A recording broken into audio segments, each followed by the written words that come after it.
If you remember, we learned that if Purim falls on Motzei Shabbat, there's a big argument when to say over the fire. Some hold that before you read the Megillah, since you're not allowed to drive, you're not allowed to take any pleasure from what you're reading.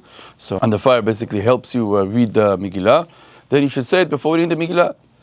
Some argue and say no. Since today everyone is using electricity, so they're not really. Nobody's reading it and is getting help from the fire, from the candle. Why? Because we have is electricity. So therefore, you should say it only after the Megillah, after Arvit, after everything. You should say it together with all the blessings, because that's how the rabbis established to say it.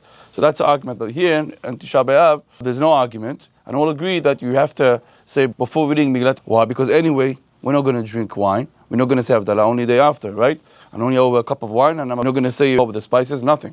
So therefore, all agree that even if today we're using electricity still, we should say before reading them, because in those days they were reading it and they're getting some help from the fire to make it to make it clear. So today also we are doing the same thing, although we're not really getting any support from the fire. Still, we're not no benefit from the fire. Still, we're not changing anything, because anyway we're not going to say all the brachot together.